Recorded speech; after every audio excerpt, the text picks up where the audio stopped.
Splat the Cat and the Dog with No Quack by Rob Scotton. Splat's bike went clickety-clack as he rode along a bumpy track to Cat's school. Suddenly, the wheel of the bike got stuck in a crack. With a whack and a smack, Splat tumbled onto the track. Splat found himself nose to beak with a funny dog. The funny dog had a little book. The dog gave Splat a funny look. "How odd," said Splat.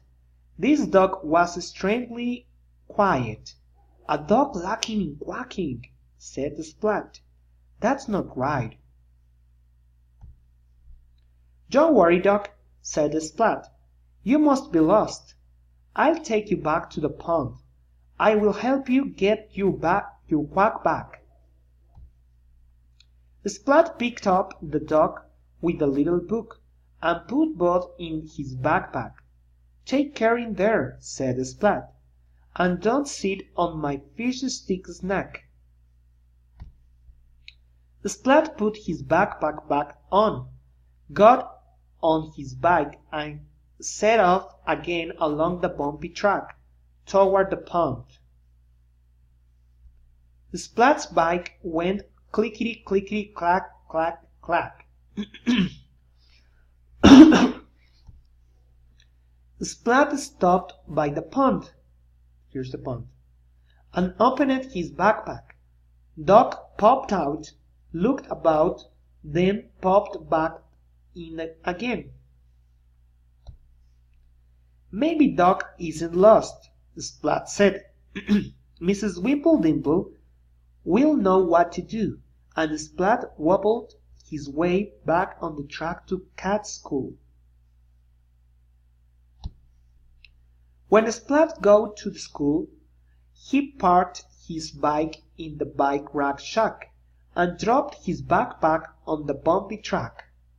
Here's the backpack on the bumpy track.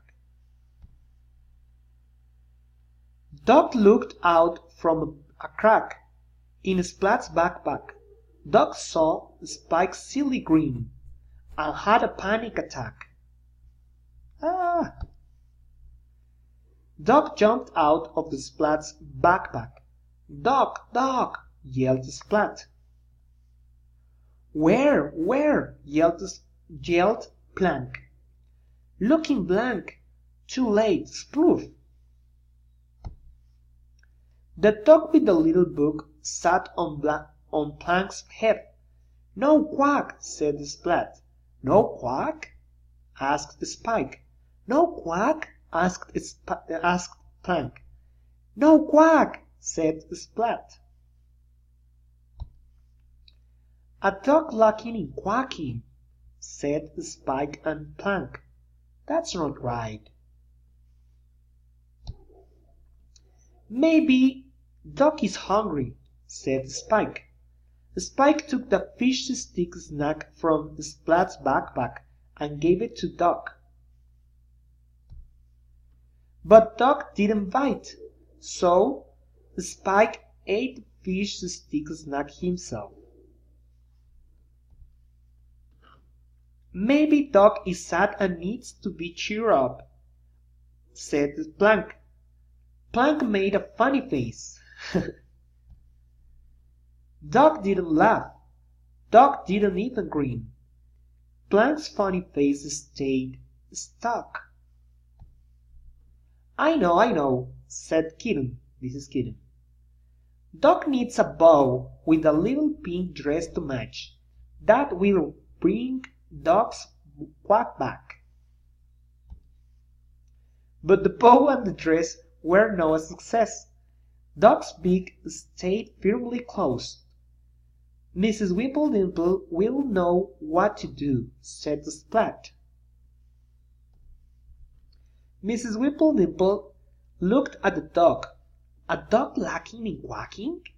she asked. "How very odd.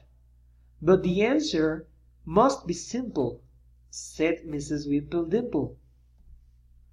I will examine this dog with the little book, said Mrs. Whipple-Dimple. She played some music to test Dog's ears.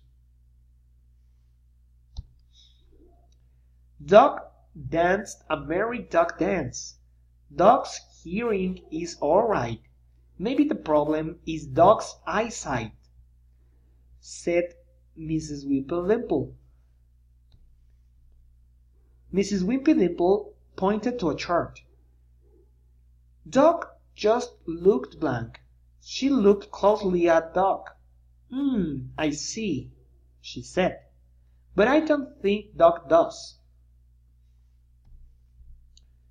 Mrs. Whipple-Dimple put her glasses on Dog's beak. Dog blinked, Dog opened the book, and started to read out loud. As he read, Dog began to quack, quack, quack, quack, followed by a quack, quack, quack. Hooray for Dog! Cheered the helpful cats. Dog's quack back was back, and that was that. Y ahí termina el cuento.